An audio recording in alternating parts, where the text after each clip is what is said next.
Hello अस्सलाम वालेकुम everyone. कैसे हैं आप सब लोग? आई होप आप सब ठीक ठाक होंगे। मैं आज नए दिन नए बना के साथ आपकी खिदमत में हाजिर हूँ और आज मैं मॉर्निंग टू इवनिंग रूटीन आपके साथ शेयर करने जा रही हूँ। इस वक्त जी मॉर्निंग टाइम था और ये मैंने गर्म दूध के अंदर क्रश की हुई बादाम और अजवा खजूरें डाल के अपने दोनों बड़े वाले बच्चों को दी। उन्होंने जाना था यूनिवर्सिटी। अब ये जैम वाली बोतल मैंने रात को गर्म पानी के अंदर जो है वो डाल के रख दी थी और सुबह इजीली जो इसका स्टिकर था वो रिमूव हो गया था।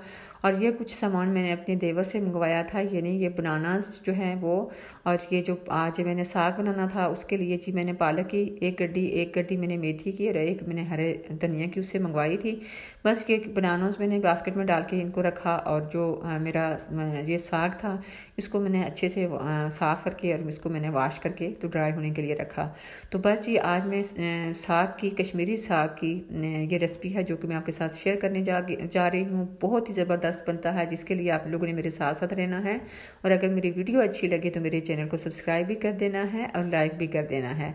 तो बस उसके बाद ये बोतल जो थी ये हो गई थी ड्राई। अब ये मैं स्टिकर वाली बोतल दिखा रही थी जिसको मैंने पहले काफ़ी कोशिश की इसको साफ़ करने की, यानी इसका स्टिकर उतारने की, तो ये नहीं इसका उतरा था। लेकिन ये मैंने अपनी एक सिस्टर की वीडियो जो है वो देखी थी जिसमें उसने ये तरीका बताया था कि आप गर्म पानी के अंदर ये डाल के रख दें बोतल रात को और सुबह जो है ना इजीली आपका जो स्टिकर है ये रिमूव हो जाएगा। और बिल्कुल मैंने इसको आज ट्राई करके देखा है तो यकीन करेंगे बिल्कुल बहुत ही इजीली सुबह जो है वो स्टिकर जो है वो रिमूव हो गया था। उसके बाद ये जो अमाउंट थे ये सुबह मुझे काफ़ी जो है ना वो मसला होता था क्रश करने में, तो ये मैंने आज एक बोतल जो है वो क्रश करके इसकी जो है ना वो फिलअप करके रख ली है। ये क्योंकि मेरे जो दोनों बड़े वाले बच्चे हैं वो सुबह नाश्ता नहीं करते, तो उनको जो सुबह नाश्ते में जो है ना गर्म दूध का एक कप या एक गिलास के अंदर के मैं ये डाल के इनको ये दिया करूँगी। तो बस उसके बाद उनको जो है ना उन्होंने यूनिवर्सिटी जाना था तो वो लोग दोनों बच्चे चले गए थे। तो आज जो है वो मैंने बनाना था सिर्फ अपने लिए और दोनों बच्चों के लिए बनाना था नाश्ता। बेटी छोटी वाली और जो सेकंड नंबर वाला बेटा है उसके लिए नाश्ता बनाना था। तो क्योंकि वो दोनों घर पे थे, जो छोटे वाला बेटा है मियाँ मेरे वो काफ़ी दिनों से जो है वो कश्मीर गए हुए हैं, तो खैर आज उन लोगों ने वापस आना है। तो बहरहाल ये फिर मेरा सेकंड नंबर वाला बेटा उठा तो उसने बोला कि मम्मा मैंने कहीं काम से जाना है और मैं अभी फ़िलहाल जो है नाश्ता नहीं करूँगा, बस मुझे मिल्क शेक बना के दें। तो बस साथ साथ में मिल्क शेक बना रही थी और बस ये मैंने जो है ना साथ साथ नाश्ता मेरा बन रहा था। तो ये जो है ना मैंने फिर मिल्क शेक के अंदर ये आप देख सकते हैं बनानास के अंदर मैंने डाला था क्रश किए हुए बादाम डाले थे 3 से 4 स्पून और अजवा खजूरें 3 से 4 डाल के तो ये मिल्क शेक रेडी करके उसको दिया। अपने लिए भी कर लिया था, छोटी वाली बेटी के लिए भी बनाया। फिर हमने नाश्ता जो है वो थोड़ा लेट किया था, तकरीबन अभी 10:30 बज रहे थे। तो फिर मैंने ये जो है अपने लिए छोटी वाली बेटी के लिए चाय भी गर्म कर ली थी और ये रात के जो है वो पड़े हुए थे चने, तो हमने इनके साथ नाश्ता किया।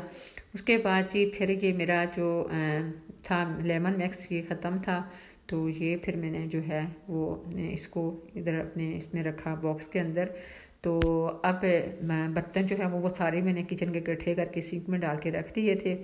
और अब मैंने जो साग की तैयारी थी वो करनी थी। पहले मैंने साग चढ़ाना था, उसके बाद फिर मैंने बाकी घर के काम करने थे। और साग चढ़ाने से पहले जी फिर चूल्हा जो है वो ज़रा आपको पता है साफ़ करना ज़रूरी था।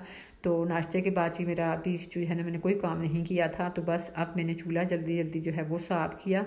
तो साफ़ करने के बाद जो साग था उसको मैंने जो है वो कट किया। तो बस ये मैंने बारीक बारीक कट कर लिया था। और इसके लिए मुझे किन किन इंग्रेडिएंट्स की ज़रूरत होगी ये आप देख सकते हैं। ये मैंने साग कट कर लिया है 3 गड्डीज़, और ये मैंने हाफ केजी जो है ना वो लिया है दही, और दही आपका खट्टा होना चाहिए।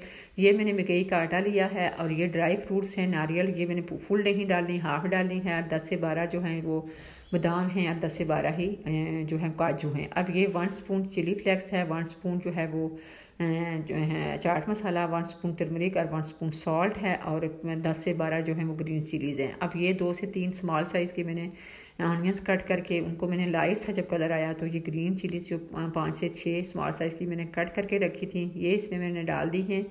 जस्ट इनको आपने सोते करना है, और सोते करने के बाद आपने जो स्पाइसेस थे यानी 1 spoon chaat masala, 1 spoon turmeric, 1 spoon chili flakes और 1 स्पून सॉल्ट ये इसमें मिक्स करना है। और जस्ट अपने मिक्स करने के साथ ही आपने इसमें जो कटा हुआ साग था वो शामिल कर देना है। तो बस ये शामिल करने के बाद आपने इसको मिक्स करना है, और मिक्स करने के बाद इसको आपने इसकी फ्लेम लो करके इसको ऊपर से आपने कवर अप कर देना है। तो बस इसको आपने 3 से 4 मिनट के बाद चेक करना है, और साग बिल्कुल आपका थोड़ा सा रह जाएगा, ये ज़रा आप चेक कर सकते हैं। इतना सा साग जो है वो रह गया था। अब मैंने इसमें शामिल कर दिया है मकई का आटा। तो इसमें जो है वो मकई का आटा जो है इस कश्मीरी लोग जो है इसमें डालते हैं। तो बस मिक्स करने के बाद फिर आपने इसकी बिल्कुल लो फ्लेम करके तो इसको ऊपर से कवर अप कर लेना है। इधर आपने लस्सी जो है वो रेडी कर लेनी है। लस्सी आपने बहुत ज़्यादा जो है वो पतली नहीं करनी, थोड़ी सी जो है इसमें गाढ़ापन होना चाहिए। अब ये जो नारियल था कुछ मेरे पास एक्स्ट्रा भी पड़ा हुआ था, वो मैंने सारा क्रश कर लिया था। ये एक बोतल मैंने रेडी करके रख ली थी, ताकि जब मुझे कहीं ज़रूरत पड़े तो मैं इसको ईज़िली जो है वो इस्तेमाल कर सकूं। बस ये बाकी का जो है वो ये मैं इसमें डालूँगी साग के अंदर। तो बस अब ये मैंने दोनों जो आलमंड और वो थे मेरे पास काजू थे, वो भी मैंने जो है वो दरदरे से कूट लिए थे। अब ये जो बर्तन थे, फिर मैंने सोचा कि अब वो चीज़ें मैंने साग जो है वो चूल्हे पर रख दिया था, उसकी फ्लेम लो करके अब मैंने साथ साथ बर्तन वॉश करने शुरू कर दिए थे। लेकिन साथ साथ अपने अपने जो साग है उसको चेक करते रहना है, क्योंकि जब आप मकई का आटा डालते हैं तो फिर उसके नीचे लगने का ख़तरा होता है। तो ये ना हो कि आप जब किसी काम में इस तरह आप लग जाएं और फिर आपका साग जो है वो नीचे लग जाए, और फिर वो सारा टेस्ट ही जो है वो खिलखिला हो जाएगा। तो अब ये इसको मैं साथ साथ चेक कर रही थी। अब मैंने साथ इसमें अब ये जो लस्सी रेडी की थी ये शामिल कर दूँगी, और साथ ही जो है इसको मिक्स करने के बाद में जो इसको क्रश किए हुए मेरे आलमंड और जो काजू और नारियल था वो भी मैं इसमें शामिल कर दूँगी। तो बस इस तरह जो है ये तीनों चीज़ें शामिल करने के बाद मैंने इसको मिक्स करूँगी, और उसके बाद इसकी पहले मैंने इसको फुल फ्लेम पे रखना है। जब मैंने इसको देखूँगी कि अब इसमें जो है ना उबाल से आना शुरू हो गया है, फिर इसकी लो फ्लेम करके तो फिर मैंने अपने जो घर के काम थे वो मैंने स्टार्ट कर लिए थे। अब मैंने जो है पहले घर के झाड़ू पोंछ की, और उसके बाद जी अब मैं ये डस्टिंग वस्टिंग मेरी चल रही थी। तो बस इस तरह जो है साग जो है वो मैंने तकरीबन 1.5 घंटे तक, उसके बाद मैंने उसकी लो फ्लेम करके तो उसको मैंने कुक किया। तो अब ये साथ साथ मेरे जो है वो काम चल रहे थे, साथ साथ जी मेरा जो साग था वो पक रहा था, उसको मैंने वो करना था। तो अब ये अब जो है ना साथ साथ मेरी डस्टिंग वस्टिंग जो है वो झाड़ू के बाद में डस्टिंग वस्टिंग की। तो बस उसके बाद ये मैंने अब इसको तड़का लगाना था, जिसके लिए मैंने 5 से 6 जब लहसन के ये देसी लहसन था वो डाला, 1 स्पून मैंने ज़ीरा डाला है, और ये 7 से 8 मैंने साबुत जो लाल मिर्च होती है वो डाल के तो उनको मैंने कड़कड़ाया। अब उसके बाद फिर मैंने ये साग में शामिल कर दिया है, और हमारे इस तरह से ये फिर इसको तड़का लगाते हैं।